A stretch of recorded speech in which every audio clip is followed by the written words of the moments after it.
After I saved Willow from school bullying, she offered herself to me and became my girlfriend. However, I never expected that when Makoto, the school bully who once tormented her, got married, she would jump into the sea to die for him. While I was still in shock, I discovered a hidden folder on her computer. It was filled with writings expressing her longing and love for Makoto. She even wrote a line of lyrics: "Every day without you I toss and turn unable to sleep." Rage burned within me. As the saying goes, when in doubt, trust quantum mechanics. I made a decisive choice. I traveled through time. Then one morning after my rebirth, when Makoto cornered her in the restroom to bully her, I withdrew my gaze and didn't step forward to help. However, the next second, she stopped me, her voice filled with despair. "Why? This time won't you help me?" Chapter 1. The female singer Willow released a new song, My Muse. The song's implications were far too clear. During interviews, everyone kept asking her whether the song was inspired by the person she loved. She seemed to recall something, the corners of her lips curling softly, her eyes shimmering with tears. Looking into the camera, she said, "Yes, I wish him happiness." A reporter, clearly eager to stir up drama, asked slyly, "By wishing him happiness, do you mean you're getting married to George the First?" George. From high school until now, we've walked together for more than a decade. In our circle, this was no secret. In the video, Willow froze for just a moment when she heard my name. She didn't answer the reporter's question. She only said, "That's all for today," and left under the escort of her staff. I stared at the unfinished interview, recalling something I'd once read: if two people have been together for many years but never marry, they probably never will. I never thought that would become true for us, because Willow jumped into the sea and ended her life. On a large rock by the shore sat an old-fashioned cell phone. The screen showed her chat with Makoto. The last unsent message read, "I love you." Chapter 2. Willow was an orphan. With her gone like this, all her affairs were left for me to handle. Perhaps she had foreseen this day, because she had already prepared a will arranging everything down to the smallest detail. She said she loved children, so she donated all her savings to an orphanage. She said she had no home, so she left her house to the state. She said she had feelings she could never speak aloud in life, and that death would give her the courage to express them. She even remembered a co-worker who had once handed her a tissue when she cried. But for me, she left not a single word, as if all our years together were insignificant, irrelevant, and weightless. Like a puppet without flesh or soul, I went through all the motions of managing her affairs. Then inside a bookshelf, I found an old laptop. I opened a random folder by accident. It was filled with daily notes and photos of her and a man, our high school's notorious bully Makoto. The folder's name was My Muse. Desperate, I counted them. Just the photos alone, 500, even though they'd had no contact since graduation. Opening the preview, I saw some photos still bore social media watermarks. The earliest was from our freshman year, Makoto bowing at the end of the welcome gala. The latest, his public engagement photo. And suddenly I understood who that song had been written for. I understood what "I wish him happiness" really meant. My heart clenched like it was being crushed in someone's fist, each throb stabbing with unbearable pain. At the very end, there was one more document. It chronicled her secret crush on Makoto, beginning from our first year in high school. How ridiculous! Makoto had bullied her from the moment school started, mocking her as a hillbilly girl, cornering her after class to pour cold water over her, slapping her in back alleys, cutting up her clothes, forcing her to eat food dropped on the ground. And I couldn't stand it. I saved her time, and again helping her return to a normal life. She never mentioned any of that.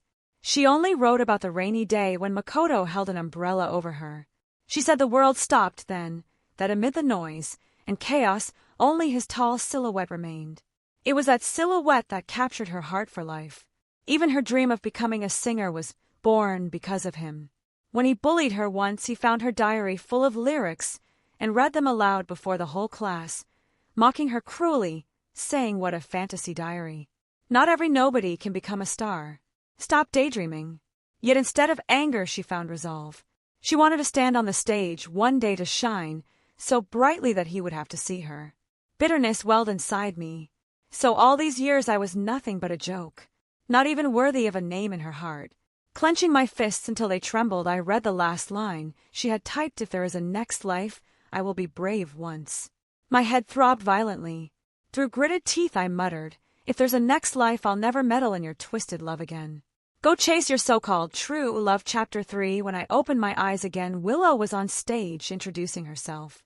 When the teacher said she would be my desk mate, I froze for just a second before quickly raising my hand. Teacher, I don't want to, I said. Yes, I've returned to my first year of high school. It was the very same year Willow secretly loved and was bullied by the campus tyrant Makoto. This time I wouldn't help her. Willow clearly didn't expect me to speak like that. Her face flushed red, and for a moment embarrassment and hurt flickered across her features. Perhaps confused by my reaction, the homeroom teacher was silent for a while before asking in a calm but serious tone, why not, because I didn't want any entanglement with Willow. And I certainly wouldn't get involved again with that ungrateful girl who bites the hand that feeds her. Expressionless, I said, I know physiognomy, and she restrains my fortune. I spouted nonsense with a straight face, not the slightest bit nervous. The teacher was momentarily stunned and scolded me for being superstitious, but in the end he let Willow sit next to Makoto instead. When she walked over, I saw Makoto frown, then exaggeratedly drag his chair farther away, muttering under his breath, "Hillbilly girl." At this point in time, Willow was still living in the orphanage, though. She worked part-time after school. She didn't have much, so she looked malnourished, smaller and thinner than the other students. Her clothes, though clean, had faded from washing, and a few patches were visible. In my previous life, we'd shared a desk, and Makoto had also called her hillbilly girl. Back then I had kicked his chair hard and told him to watch his mouth. Because I knew, once bullying starts, if no one stands up, it only gets worse. I didn't have any special feelings for Willow at the time. I just couldn't stand watching someone being bullied. But this time, when I saw Makoto's reaction, I said nothing. Still, I could sense Willow's body stiffen. For a moment, it even felt like she wanted to turn around and look at me. I ignored it and lowered my head, focusing on my book. Chapter 4. After being reborn, it only took me a few days of confusion before I fully adapted to my new life. In truth, as an adult, I had often regretted failing my college entrance exams and not getting into the school I had always dreamed of. So this time it felt like a gift from heaven, and I was determined to make the most of it. I had no interest in whatever might happen between Willow and Makoto. To fall in love with someone who once bullied you, and to still be hung up on them afterward.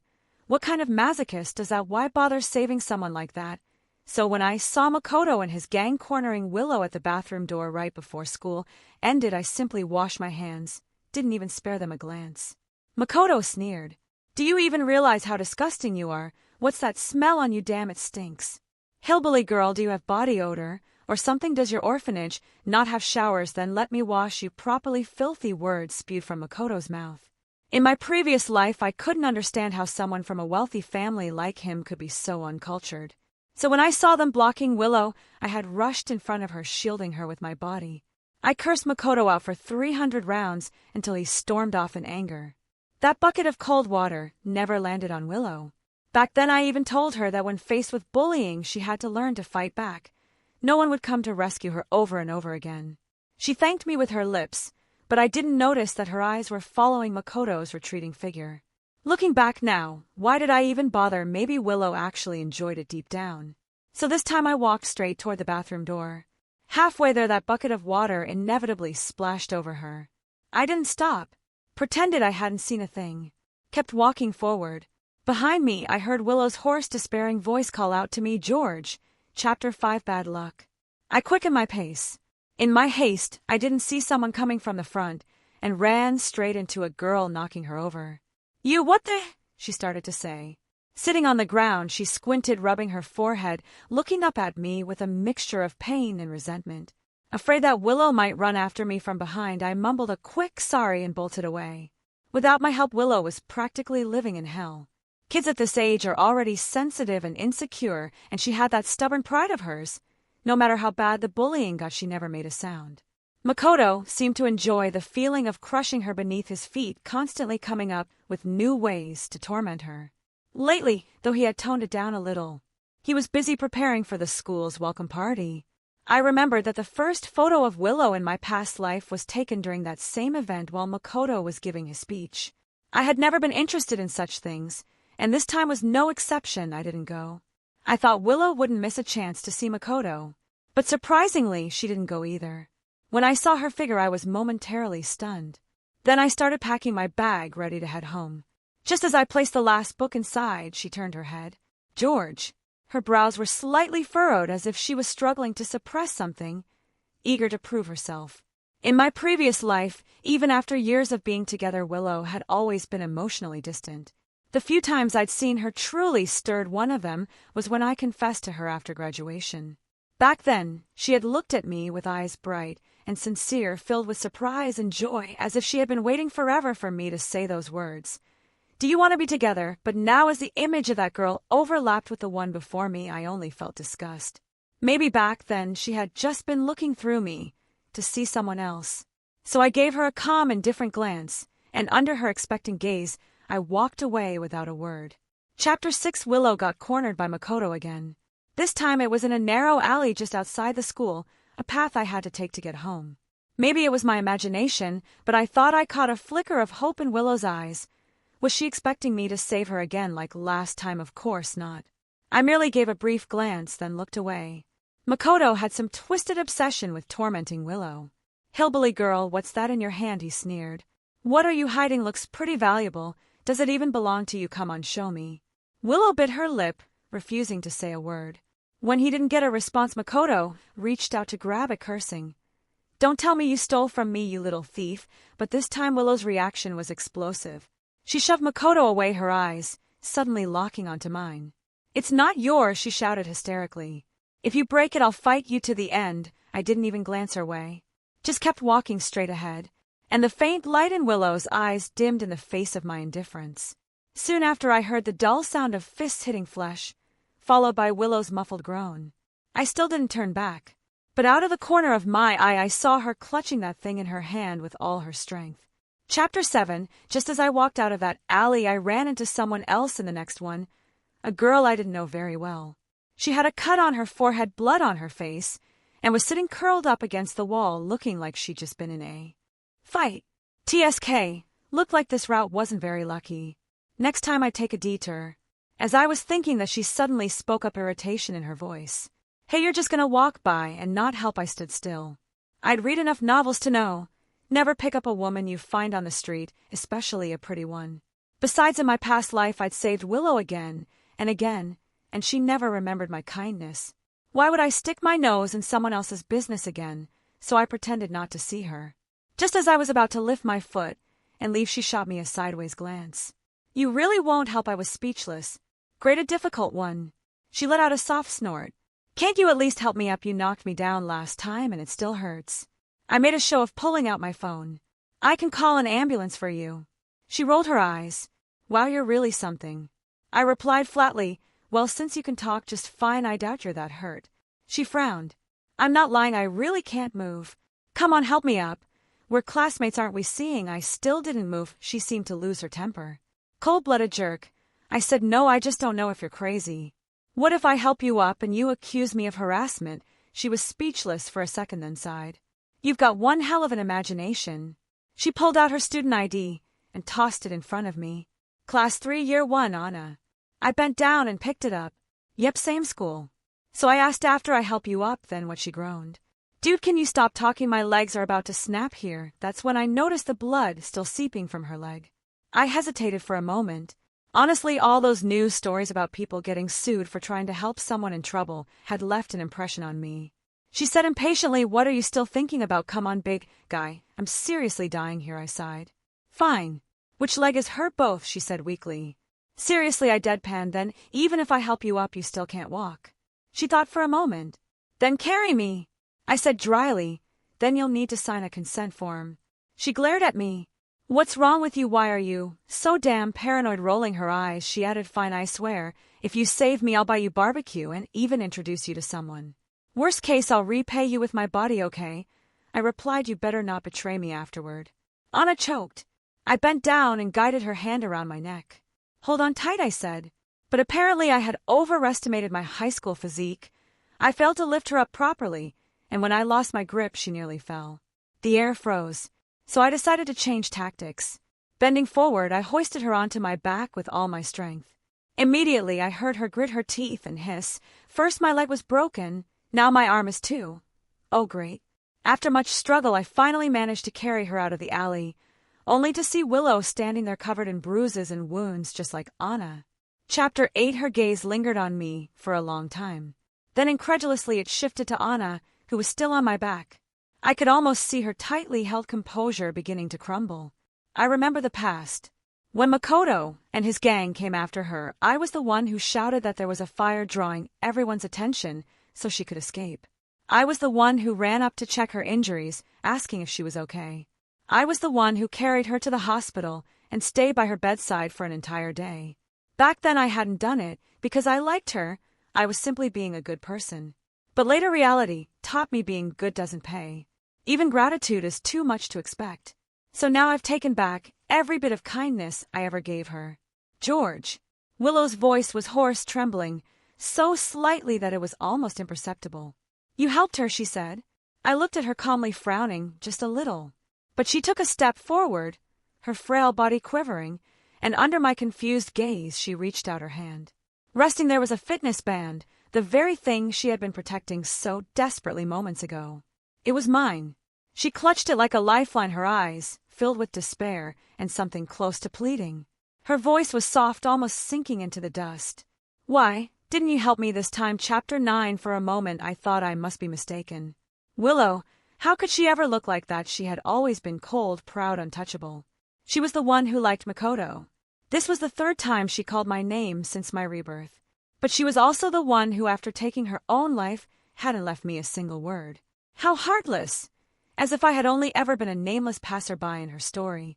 So I looked at her with equal indifference and asked, are we close? That was the same question she had asked me once before, the last time I saved her.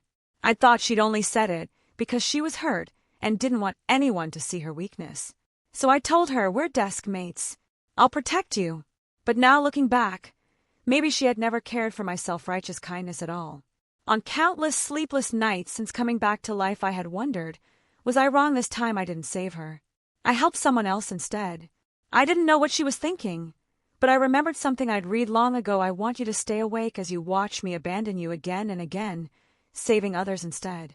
I want you to hope, then despair over and over until the darkness itself becomes your punishment. So let her think what she wants.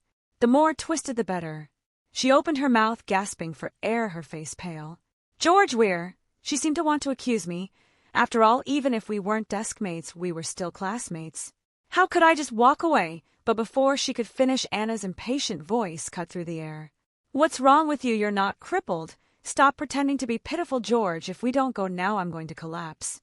TSK. Still bossy, even while injured and being carried. Willow froze at Anna's words, her lips trembling, the corners of her eyes turning red as she looked at me. All I wanted was to get rid of this troublesome girl on my back as soon as possible. So I said, fine, let's get you to the hospital. At that, Willow's frail figure seemed to sway, as if a single gust of wind could blow her away. Her eyes turned toward Anna, cold enough to pierce bone. Chapter 10. She was looking at you weirdly. You should stay away from that girl. Anna's voice came from behind me as soon as we got into the taxi. Then she added, not like me. I'm sweet, sensible, from a good family and simple-minded. I don't play all those little manipulative games. I turned my head to look at her flamboyant, beautiful face, completely confused. I couldn't help saying, then how'd you end up getting hurt like that? Anna immediately flared up like a cat with its fur standing on end. Excuse me, those girls ganged up on me, and besides they're way worse off than I am. Okay, I just bled a little. They look like a train hit them. I said evenly, so since it's just a little injury, I guess you don't need the hospital. Then she froze, pressed her lips together, then leaned weakly against my back. No, I can't. My blood sugar's low. I'm about to pass out. The silence that followed was deafening. Still I sighed and handed her a piece of candy. Her eyes lit up instantly as she popped it into her mouth, and even the tips of her ears turned red. When I was leaving the hospital, later, Anna grabbed the corner of my jacket, refusing to let go until I gave her my contact info. Her eyes sparkled like stars as she said, "You're my savior. I'm treating you to dinner when I get discharged." Then she added proudly, "I'm Anna from class 3. Don't forget that I'll transfer to your class next time. I'm actually a top student, you know." I paused for a moment. Then suddenly a memory surfaced. Anna.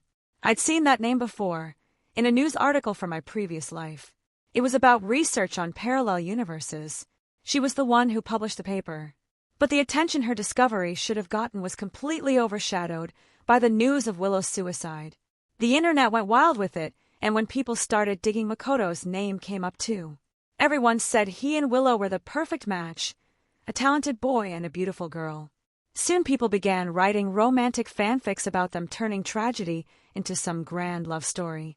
They said Willow was pitiful, that her suicide was an act of love and defiance against the cruel world.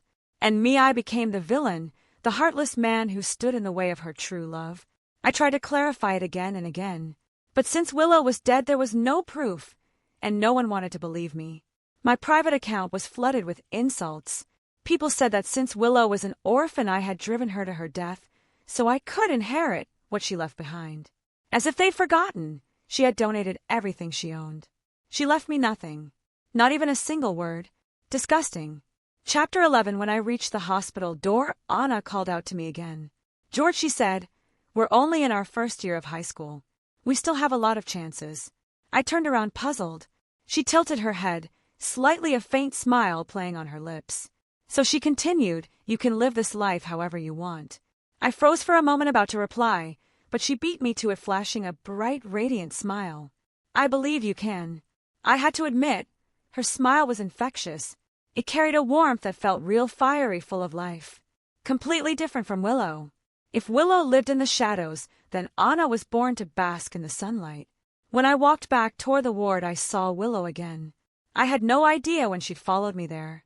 Now her gaze was filled with gloom and resentment, but underneath that there was a hint of cautious pleading. "I came to return this," she said softly. She opened her hand. Inside lay my fitness band, the one I must have dropped earlier, the one she had picked up. It was broken beyond repair, just like whatever existed between us. People were coming and going through the hospital doors, but I stood still. Ever since what she'd said back in the alley, I had a suspicion. Maybe Willow had also been reborn. What I couldn't figure out was why she seemed so emotionally shaken by me now. After thinking it over, I came to one conclusion: Willow was sick. She'd been able to fall in love with Makoto, the one who bullied her. That was Stockholm Syndrome. And now seeking me out after everything, that was just masochism. Under her hopeful gaze, I spoke calmly. "Willow, we're just classmates. You're crossing the line." She froze. Her lips turned pale, trembling slightly before she managed to whisper, her voice breaking, "You're going to throw it away." For a moment, an old memory surfaced. Back before her singing talent was ever discovered, I used to finish work late, deliver food, do part-time jobs, just to support her dreams of performing, no matter the cost. When rejection after rejection piled up, when everyone told her she wasn't good enough, I still believed in her. That day she saw me packing my bags. She broke down, clutching my hand, crying, "Are you going to leave me?" She had been so fragile then, like a glass figure that could shatter at a touch. I hugged her and said, "No, I won't. I'm just going on a trip. I'll take you to see the world, bring you out of the darkness and into the light." But this time, looking into her eyes full of fragile hope, I simply said calmly, "If it's broken, it's trash. Just throw it away." Willow swayed as if the words had knocked the breath out of her, barely able to stand. As I brushed past her, I added coldly, "Stop bothering me." Chapter 12. The days of studying passed quickly. I had no idea how Anna, even while staying in the hospital, still found the time to message me. I rarely replied, unless I couldn't resist.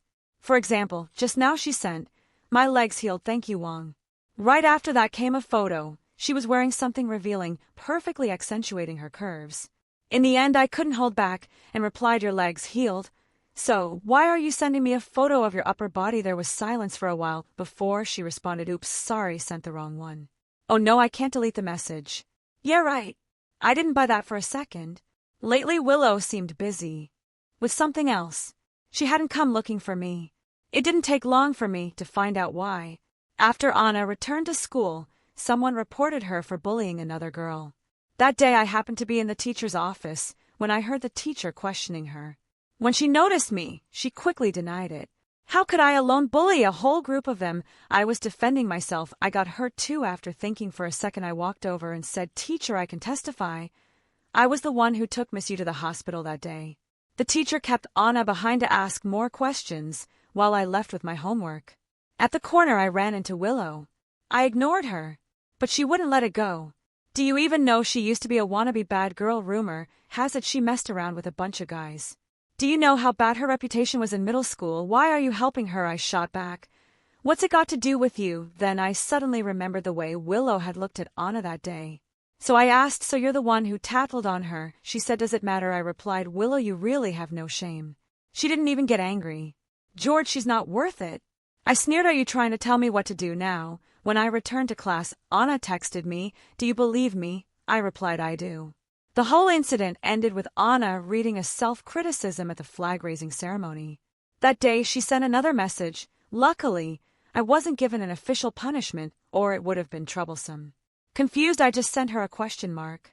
She replied that it was nothing. I didn't ask further. Meanwhile, Makoto's bullying of Willow continued. But Willow stayed silent. Every time she looked at me with that pitiful expression, as if trying to find some trace of emotion on my face. But I always acted like I didn't see it. I didn't understand. Since Willow had already been given a second chance at life, why insist on making herself so miserable? She should have known that with her singing talent, life could be much easier. Yet she made no move to fight back. It was as if she wanted me to see how pitiful she was, trying to stir up some protective instinct in me. Too bad for her. I couldn't even be bothered to look at her. Chapter 13. Because I wanted to walk the path I never took in my previous life, I immersed myself every day in the ocean of knowledge. And Anna, under the excuse of asking me study questions, stayed by my side, constantly finding every opportunity to make her presence known. The first year of high school passed in a flash, and I remained the top student in the grade. God knows if I hadn't failed the college entrance exam in my last life, I might have already gone into scientific research by now, instead of thinking about being with Willow, earning more money, and applying for a computer science major. At the start of our second year, we were reassigned to new classes. A familiar face showed up, Anna. When she found out she'd be sitting next to me, she was so happy she almost burst. As lively and unrestrained as ever, she said, sharing a desk with the top student, guess that's what they mean by being close to the water gets you the moon. First, how in front of us, Willow's jaw tightened so hard I could almost hear her teeth crack. Not long after that rainy night came, the one where she said she liked watching Makoto's back. I had taken a different route on purpose just to avoid her, but I still ran into her. She wasn't carrying an umbrella. The rain was pouring, roaring between heaven and earth, and we looked at each other from a distance. I immediately turned around, ready to take another way. But she called out, George! She managed to stop me. The rain kept pouring down. Her thin dress clung to her slender figure, soaked through. Water streamed down her face, making it hard for me to even see her expression clearly. I stood there, silently holding my umbrella, with no intention of sharing it with her. People on the street passed by, throwing us curious glances. She didn't care. She just stood there quietly looking at me. Suddenly I remembered a time when I took her to a singing competition. That day she had already decided what song to perform, yet right before going on stage she changed it. The new song was about young, innocent love. She even missed a few beats while singing. Afterwards, she told me that song was for someone very important who was there that day. But I had forgotten. There was someone else in the audience. Makoto. He was there with his girlfriend. How could she enjoy my care and attention while giving her feelings to another man at the same time? Her voice trembled. Why are you avoiding me? Willow's voice was so low it was almost drowned out by the rain, thick with restrained emotion. You'd rather help others than look at me. She took a hesitant step forward, as if wanting to move closer. Anna has everything. She doesn't need your charity. Charity? So in her eyes, my help was just charity. Suddenly it all became clear. Willow never truly liked me. She thought my attempts to save her were just idle amusement, a pastime born out of pity. She mistook my compassion for condescension, my concern for self-righteousness. To her we weren't equals. So she became obsessed with someone who treated her cruelly, Makoto, someone who never pitied her, who looked down on her completely. She forgot one thing, though. Back then she hadn't been hurt by Makoto, only because I had protected her. Now with my indifference, Makoto could trample her self-esteem into the ground, grind her pride into dust. And when she finally saw Makoto for who he really was, she began to see me differently too. Because I stood aside this time. Because I didn't help her. It made her believe that maybe she and I were the same kind of people. But I finally understood something. Someone like Willow didn't deserve a hand reaching out from the darkness to save her. What she wanted was someone just as broken as herself. Someone who lived in the same darkness. And that wasn't me. Her body trembled. She could barely stand. Her voice was fragile, almost lost in the rain. Why do you hate me so much? Chapter 14. I answered, Willow, let me correct you. I don't hate you. I thought, I just treat you as if you don't exist. My feelings for her, whether love or hate, had long since vanished. Even her words no longer stirred me at all. For a moment a flicker of light appeared in her eyes. But I stomped it out myself, saying, You're just a passerby in my life. You're not worth any extra emotion from me. Willow froze. For an instant the expression on her face collapsed completely. She said this shouldn't be like this. She desperately wanted to find some proof in my eyes that I still loved her. Unfortunately for her there was nothing. So she started to play the victim. With a face full of grievance, she said, You clearly like me so much. You even gave up the major you wanted for me. That was because of an accident at the college entrance exam. I didn't finish the last essay and couldn't enter the school I wanted. Life then offered other choices, and she happened to be part of one of those choices. Now I didn't want to play along anymore. Looking at her, I said slowly, When I liked you back then, it was without any ulterior motive. I never thought of it as saving you. My love had been burning and sincere. My favoritism toward her had been obvious. I knew clearly that she was starved for love. Now it seemed she was short on common sense too. Hearing the word like come from my mouth, a little joy flashed across her eyes. She said, I knew it. You do like me. I cut her off. That was then. Now you're just a stranger to me. She flinched, her eyes slowly filled with tears. She said, Makoto and I didn't do anything. Thinking of how she used to collect so many photos of Makoto like some little fangirl irritated me, so I interrupted. Don't tell me that. Willow's tone carried disbelief. She said, But this time nothing happened. I didn't do anything wrong. Why are you doing this? I sneered.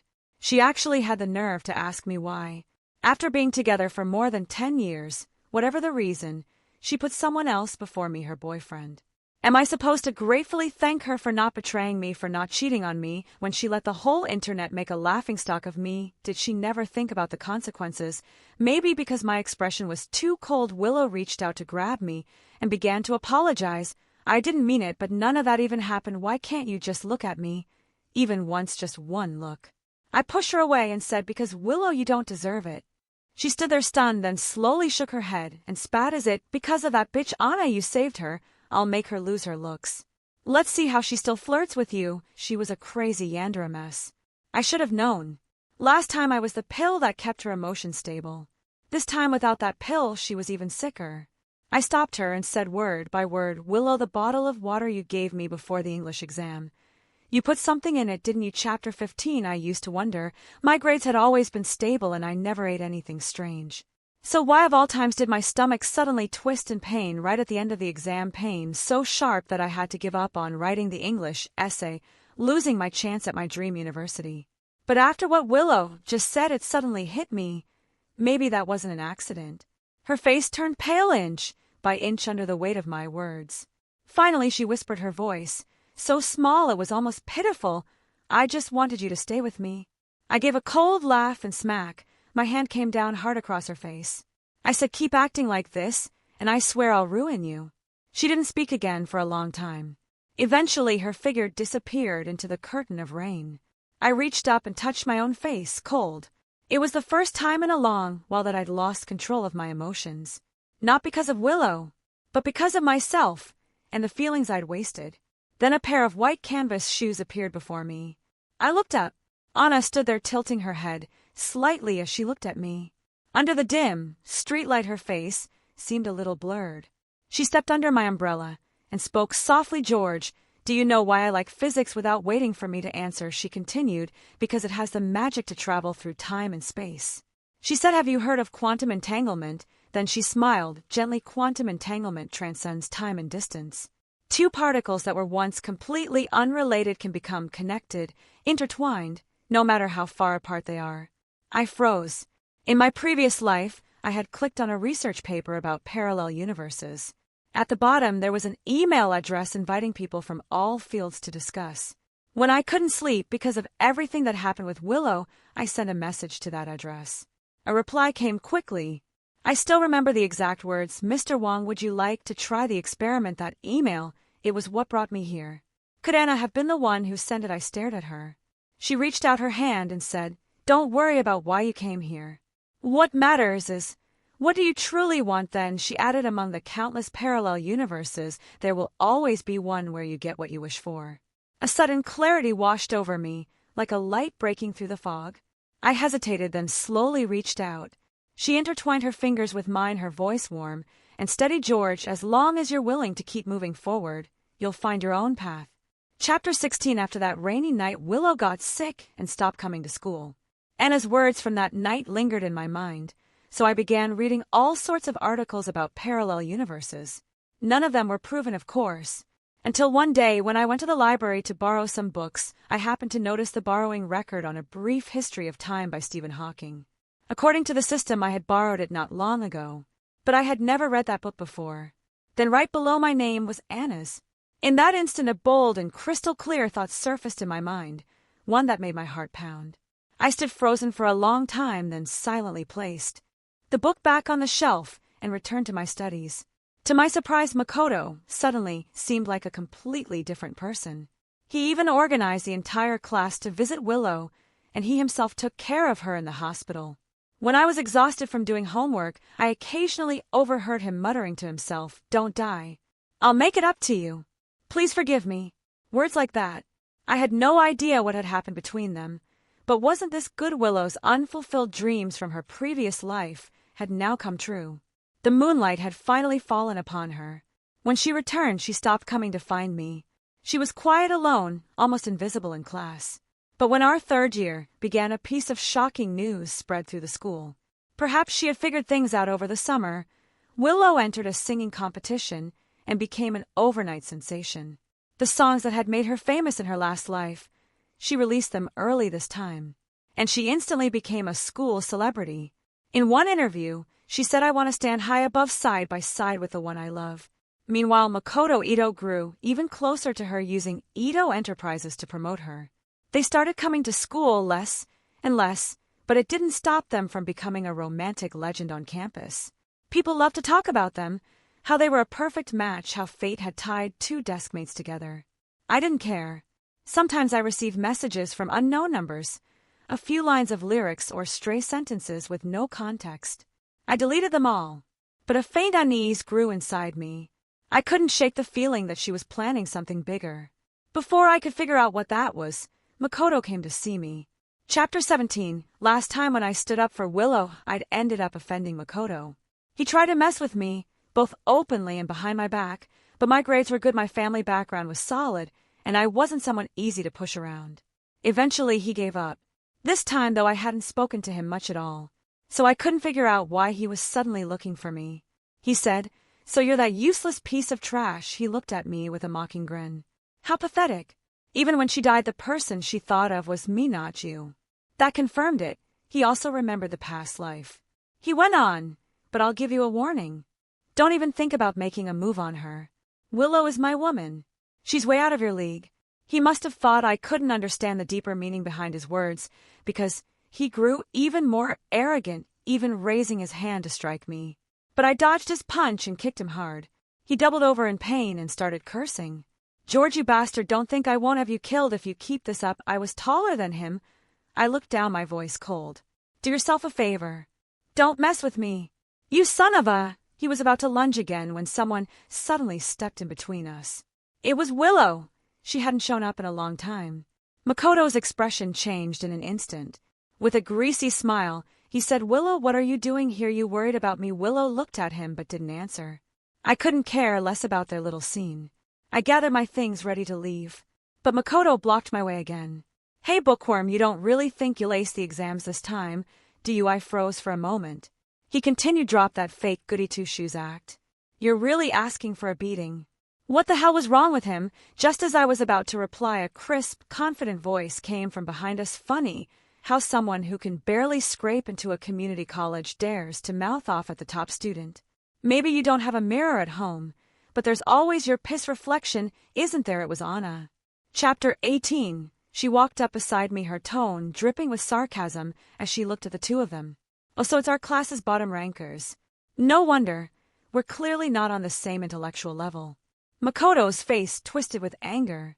Who the hell do you think you are? Don't think I won't hit you just because you're a girl. But the next second Anna took a few steps closer. Her entire presence radiated, "Don't mess with me."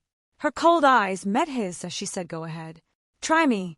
Then with a sharp edge to her voice, "Do you seriously think the Yu family is someone you can afford to offend?" She walked past him and calmly started packing up my bag as if nothing had happened. Willow just stood there in silence. Her face showed no emotion, but I clearly saw her hands clutching tightly at the hem of her clothes. Still she said nothing. When she and Makoto finally left, she glanced back at me once, silently mouthing a few words. But I didn't care to read them. On the way home, Anna said quietly, "Don't act on impulse.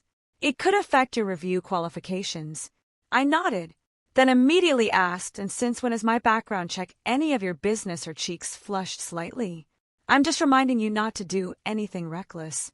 But something didn't sit right with me. How did she even know I was applying to C University? Chapter 19. In the final months before the college entrance exams, Willow and Makoto also returned to school to prepare. Anna, on the other hand, was constantly on edge. She followed me everywhere, terrified that something might go wrong again. Surprisingly, Makoto didn't cause me any more trouble. During those last 2 days of exams, Anna even had a maid from the Yu family specially cook meals for me, insisting that I not eat anything handed to me by others. And so the exams went smoothly. When it was all over, I knew this time I was finally going to walk the path I'd missed before. That night, our class held a graduation party. To my astonishment, Anna confessed to me. "I like you, George." She said, "My background's clean. I've never been in a relationship. I don't have some perfect ex haunting my past. And most importantly, we share the same interests. I love physics too. I could be your support. What do you think? Will you at least consider me?" It was then that I finally understood what she'd meant in that text she'd sent me long ago, right after Willow reported her. Seeing me deep in thought, Anna continued, "It's okay if you don't choose me. I know your heart's set on scientific research. Don't worry, I won't hold you back. I can even—" I interrupted her. "Anna, in the other timeline, was that you?" She froze. I went on. "I saw a brief history of time. I think the timelines must have overlapped. That's why the book I borrowed in the other world showed up here. Because the timelines are unstable, we can remember both worlds, right?" You once said quantum entanglement connects people beyond space and time. Maybe in a metaphysical sense, that's karma. Cause and effect looping back on itself. That's why the four of us all share our memories. So, in that other world, did you and I cross paths only because of that book? From Anna's quiet words, I learned about a secret love story, one I had never noticed. Back in our first year, when I gave a speech as a student representative, she had already started paying attention to me. She began to notice where I went, what I did, how I lived. When I participated in the physics competition during our second year, she became interested in physics too. And when I borrowed the same books I did, that's when she truly fell in love with the subject. Because, as she said, quantum mechanics really can cross time and space. And she believed with unwavering faith that parallel universes were bound to intersect one day. But at that time I was with Willow, so Anna could only bury her feelings deep inside and focus on her research. Later, she discovered a way to shift between timelines. When she received my email, she replied. That was her message. It was Anna who brought me here. But since it was an experiment, there were risks. For instance, we might now be trapped here forever, carrying the memories of another timeline. I asked, "So that day, when you got hurt and I saved you, that was on purpose, wasn't it?" Anna immediately shook her head. "No, that was real. In my original timeline, I was a poor student in a slow class. Those girls used to extort me and threaten me not to tell my parents. But after I crossed over, I tested into your class and finally escaped them. Because every event branches into infinite choices, and every choice leads to a different ending. This time my ending was meeting Anna." She smiled faintly. "Of course, I had my own reasons for studying parallel universes. I just wanted in one of your choices to finally have a chance to appear in your story." Chapter 20. After a long silence, I finally said to her, "Anna, we've known each other for 3 years, but I'm not sure if I still have it in me to start a new relationship. I'm afraid that saying yes now would only be irresponsible to you." Anna's face instantly lost all color. She bit her lip and whispered, "I know." Then, forcing a smile, she added softly, "Liking someone is not something you can force after all."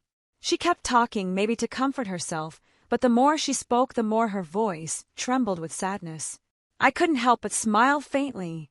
Then I stepped forward and pulled her into an embrace.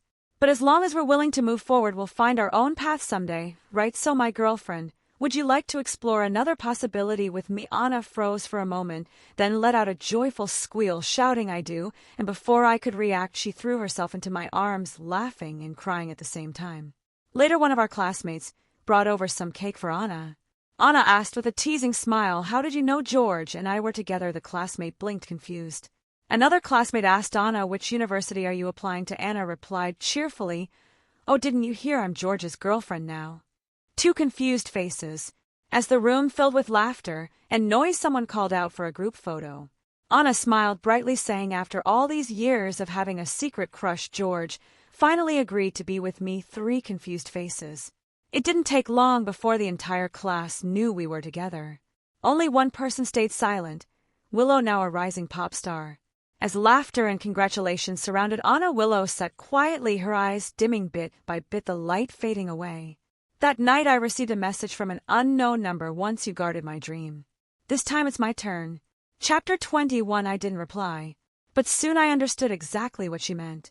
A week later, during one of Willow's live fan meetings, she personally dragged Makoto from heaven straight into hell. At that point, Makoto thought they were tacitly a couple. But when the host asked Willow if she had anything to say after finishing the exams, screens behind her suddenly lit up with videos. Evidence. Proof of Makoto bullying her.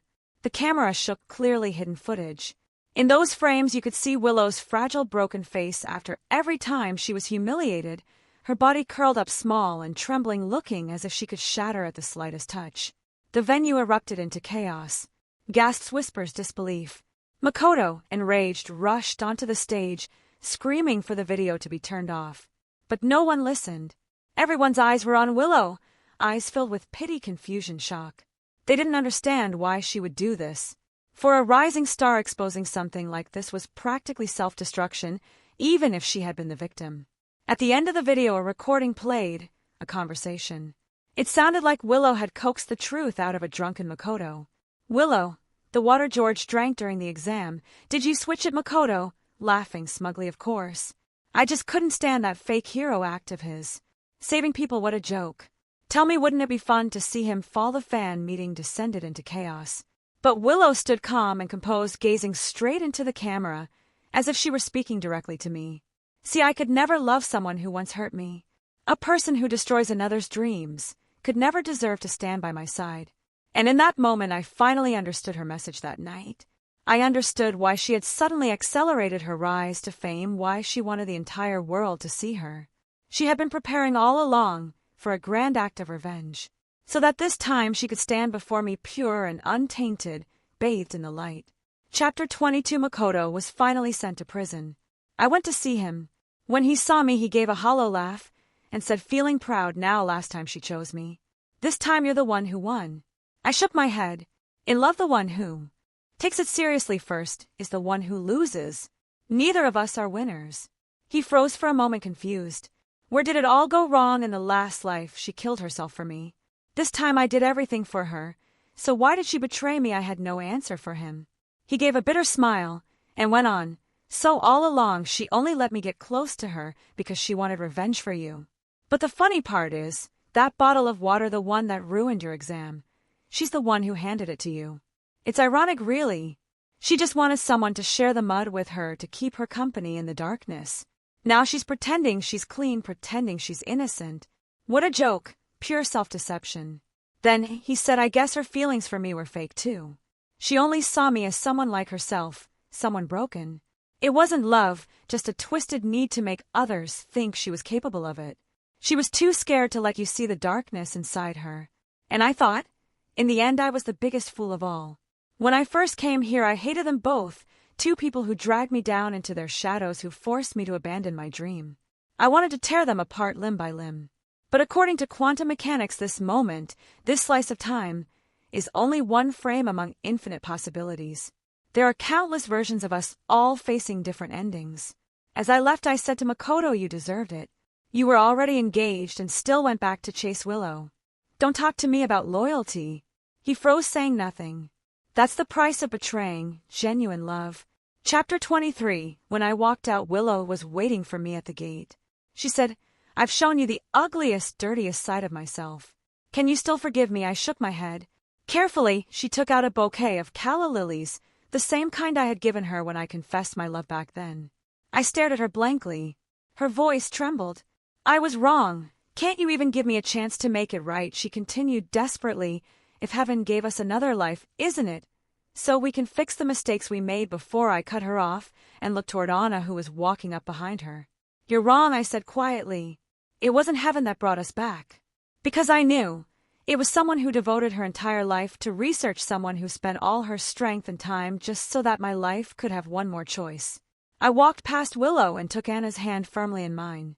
Looking at her, I said, "The love I once gave you was complete, without a single ounce of restraint. But this time I'm grateful we never got tangled again, so that I could give that same love wholly and freely to someone else." And in her world, the moonlight would never rise again. The darkness would swallow every last ray of light. She stayed where she was, motionless, like a lost child left behind in the dark. Chapter 24. I got into the university I had always dreamed of, studying the subject I loved most. Then I kept going, diving deeper and deeper into academia, spending almost every day buried in the research lab, working on classified projects. Every time I picked up my phone, there were messages from Anna. Text from Anna. "Talk to me, hubby, talk to me. Hubby, my vacation started. I'm coming to see you." I replied, "Go find my supervisor instead." She sent another one. "Please, hubby, look at me." Stop staring at those cold, heartless machines. Before I could respond, a video call popped up. The moment I answered, I slammed my phone face down on the desk. "Put on more clothes," I hissed.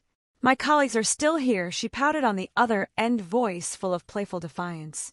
"I don't care. If you don't look at me, what if you end up liking someone else?" I sighed and gave in. "Don't worry.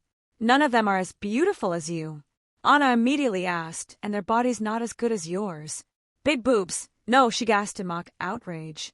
"How do you know? Have you seen them?" I was speechless. There it was again, her unreasonable jealousy. But well, she was my unreasonable girlfriend, and I was the one who chose her. So I could only smile helplessly and start coaxing her all over again. Chapter 25. The next time I heard anything about Willow was when she killed herself. I hadn't followed her career since she became a singer. Didn't watch her performances, didn't read her news. I only found out because Anna sent me a screenshot. My name was trending right next to hers. Before I could even look, Anna was already fuming. Messages flooding in. Anna's messages. Doesn't she have her own husband? Why is she always obsessed with someone else's? Is she sick, or just likes being the other woman? The screenshot showed headlines: her new song Regret, and the news of her suicide. And attached below, pages from her old high school diary. 10 years worth of secret love entries, all about me. When I finished reading, I felt calm. Too calm. Almost absurdly so. In her last life, she couldn't live without Makoto. In this one, she couldn't live without me. And the strangest part, as long as the victim was a woman, public outrage always found another woman to attack. Fortunately, because of the confidential nature of my work, my name only stayed online for a few hours before being erased completely. Maybe Willow thought she was leaving behind the grandest, most tragic love story ever told. Maybe she believed that her regret, her rebirth, would move the world into giving us a perfect ending. But she was wrong. She didn't deserve to have her name placed beside mine. Then one afternoon a package arrived. I didn't expect it. Willow had sent me something. It was a letter. Letter from Willow. Hubby, by the time you read this, you'll already know the outcome. I never wanted to use my death to chain you to me. I just loved you too much. Without you, I have no reason to keep living. Since the day I was born, I've always been alone. I never had love. When I was at my lowest, you appeared like a beam of light and chased away all my darkness. You took care of me, protected me without hesitation. But you were kind to everyone, so I thought your kindness toward me was nothing special, just pity for someone unlucky. You were too good. So good that I felt unworthy. So,